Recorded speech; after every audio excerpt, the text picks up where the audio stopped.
किया। उसने कहा कि हमारी यात्रा बहुत छोटी है, मैं अगले स्टॉप में उतरने वाला हूँ। मैंने सोचा आपसे क्या विवाद करूँ, क्या बात करूँ, थोड़ा सा ऐसा हुआ। उसके बाद से स्त्री को बहुत गलान हुई, उसने माफी मांगा और अपने के लिए उससे क्षमा करी। तो हमारे जीवन के बारे में भी यही सिद्धांत लागू हो रहा है कि हमारा जीवन भी बहुत छोटा है और इसको छोटा मानकर चलें, हम मत विजय मत विवाद करें और अपने विवाद रहित जीवन में सात्विक साधना करें तो हमको ज़्यादा ऊर्जा मिलेगी। अभी हमारे मंत्री जी ने बताया है कि इसमें मुख्य रूप से दुर्गा सप्तमी का पाठ किया जाता है, जो मार्कंडेय पुराण का एक पार्ट है। और इस नवरात्र में अपना नकारात्मकता दूर करने का हमारे सनातन धर्म में या लोगों के बीच में दुर्गा सप्तमी का पाठ ही सबसे महत्वपूर्ण है। और जो लोग पढ़ पाते हैं या थोड़ा सक्षम समझते हैं, खुद पाठ करते हैं। यहाँ तक इसका प्रभाव है कि जो लोग नहीं कर पाते हैं वो किसी आचार्य को या किसी पंडित को, मतलब जो कुशल उसका वाचन करने वाला है, संकल्प करा करके उससे अपना पाठ और पूजा करा करते हैं और उसके माध्यम से ही घर का, परिवार का नकारात्मकता दूर होती है और परिवार में सकारात्मकता आती है। इस जो दुर्गा सप्तमी के पाठ का विधान है, किताब में ही दिया गया है। हम अगर खुद करते हैं तो जैसे हम लोग व्यस्त आदमी हैं, जो कम समय है, तो वो 7 दिन में पूरा पाठ पूरा कर सकता है। जिसके पास सुबह शाम समय है वो 1 दिन में सुबह शाम में पूरा कर सकता है। और पूरा समय है तो एक टाइम में भी आप करेंगे। तो जब एक टाइम में आप पाठ करेंगे तो देवी के 6 अंग हैं, मुख्य रूप से 3 अंग पहले हैं और 3 अंग बाद में हैं। पहले वाले कवच है, अर्धलास्तुत है और कीलक है। और फिर 13 अध्याय पाठ करते हैं और फिर अध्याय के बाद प्रधान रहस्य है, वैयक्तिक रहस्य है और मुख्य रहस्य है। इस प्रकार 6 अंगों का 3 पहले और 3 बाद में करने से ही माना जाता है कि हमको आध्यात्मिक शक्ति या सकारात्मकता ज़्यादा मिलता है। लेकिन अगर एक दिन में सक्षम नहीं है तो इन 3 पूरे 13 अध्याय में 3 पार्ट है। एक प्रथम चरित्र है, एक मध्यम चरित्र है, एक उत्तर चरित्र है। प्रथम चरित्र में 1 अध्याय है और मध्यम चरित्र से दूसरे से 4था अध्याय है और उत्तर चरित्र 5 से 13वां अध्याय है। तो हम ऐसा भी करते हैं कि 3 अंगों का पाठ करके और प्रथम और मध्यम चरित्र सुबह कर रहे हैं और उत्तर चरित्र शाम को करके और 3 अंग का पाठ शाम को संपूर्ण कर देते हैं।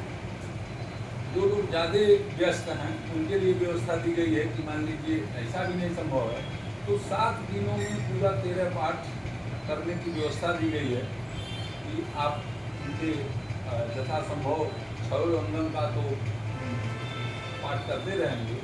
और पहले दिन 1 अध्याय का पाठ करेंगे, दूसरे दिन 2 अध्याय का करेंगे, तीसरे दिन 1 अध्याय का करेंगे और चौथे दिन 4 अध्याय का करेंगे, 5वें दिन 2 पाठ करेंगे, 6वें दिन 1 पाठ करेंगे और 7वें दिन 2 करेंगे। इस प्रकार से 7 दिन का योग जो है पूरा 13 अध्याय का हो जाता है। तो हम 7 दिनों में पाठ पूरा करते हैं।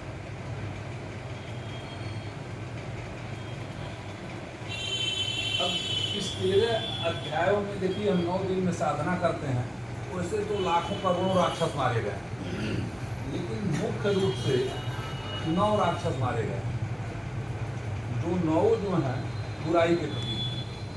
और यहाँ ध्यान देने वाली बात ये भी है, उन्हीं 9 का वध होता है, उन्हीं का संहार होता है जो अपने अधिकार से संतुष्ट नहीं रहते, अपने अधिकार का भोग करते ही हैं। उनकी तृष्णा इतना बढ़ी हुई है कि दूसरे के अधिकारों का भोग करते हैं। जब राक्षस लोग देवताओं के अधिकारों का भोग करते हैं तब उनका विनाश हुआ। तो इससे हमको संदेश ये मिलता है कि हम दूसरे के अधिकारों को प्राप्त करने का चेष्टा न करें। मुझे जो प्राप्त होने वाला है, मुझे जो हक बनता है, उसी के लिए प्रयास करें, उसी में संतुष्ट रहें। आज की भौतिकवादी युग में हम लोगों का भी यही दृष्टिकोण बन गया है, जितना मिल रहा है, जो भी मिल रहा है, हम संतुष्ट नहीं होते हैं। दूसरे का हिस्सा भी पा जाए, तीसरे का भी पा जाए, सब पाए, तभी नहीं संतुष्ट होते हैं। तो हमको दुर्गा सप्तशती के माध्यम से संकेत मिलता है, हमको सीख मिलती है, पाठ मिलता है कि हम अपने सीमा में रहें, दूसरे की सीमा का अतिक्रमण न करें। अगर दूसरे की सीमा का अतिक्रमण करेंगे तो मेरा भी वही हश्र होगा जो उन राक्षसों का हुआ। तो अगर हम अपने सीमा में रहेंगे तो हमारे अंदर सकारात्मकता आएगी और हम उन्नत करेंगे और अपना विकास करेंगे। 9 जो राक्षस टोटल हैं, तो पहले अध्याय में जो प्रथम चरित्र है, उस अध्याय में मधु और कैटभ 2 राक्षस हैं, मारा जाता है। और एक कथा का प्रसंग जो शुरू होता है, वो राजा सूरत और समाधि जो वैश्य हैं, वो अपना ऋषि के पास जाते हैं और वही समस्या बताते हैं जिससे हम लोग ग्रसित हैं। राजा सूरत का राज्य छीन लिया गया है। वो कोलादिवंशी क्षत्रिय उनका अकारण वैरी हो गए थे, क्योंकि ये राजा बहुत ही अच्छा शासन चलाते थे, पूरी प्रजा को अपने पुत्र के भांति मानते थे, सबको अपने परिवार जैसा समझते थे। फिर भी कोलादिवंशी क्षत्रिय उनके वैरी हुए और उनका राज्य छीन लेते हैं और अपना राज्य छोड़ करके ऋषि के आश्रम में आते हैं। वहाँ भी उनको उस राज्य का मोह नहीं जाता है कि हमारे हाथी कैसे होंगे, घोड़े कैसे होंगे, धन कैसे होगा, दौलत कैसे होगा, मोह में पड़ेंगे जैसे आज हम लोग मोह में पड़ेंगे। और इसी तरह से समाधि वैश्य जो हैं, उनके साथ भी यही होता है कि धन के लोग में उनकी पत्नी और बच्चे ही उनको घर से निकाल देते हैं, घर से बाहर कर देते हैं। वो भी आते हैं ऋषि के आश्रम में और घर से निकाल देने के बाद भी वो पत्नी और पुत्रों का और धन का मोह नहीं जा रहा है। उनकी चिंता करते हैं कि वो पता नहीं कैसे रहते होंगे, क्या करते होंगे। और तो ऋषि के पास आते हैं और ऋषि बताते हैं, मेघा ऋषि, कि ये जो है आदिशक्ति देवी जो है, यही सबको मोह में डालती हैं और साधना करने पर, आराधना करने पर यही मोह से मुक्त करती हैं, तो आदमी की मुक्त होती है। और वो साधना का तरीका बताते हैं और एक दुर्गा सप्तशती के पाठ का बताते हैं। तो उसी पाठ में पहले अध्याय में मधु और कैटभ 2 राक्षस मारे जाते हैं कि ये पैदा कैसे होते हैं। ये भगवान कहा जाता है, भगवान विष्णु के कान से पैदा हुए। प्रतीक रूप में ये है कि ये मैल से पैदा हुए, बुराई से पैदा हुए। तो हम अपने अंदर बुराई ना रखना, वो बुराई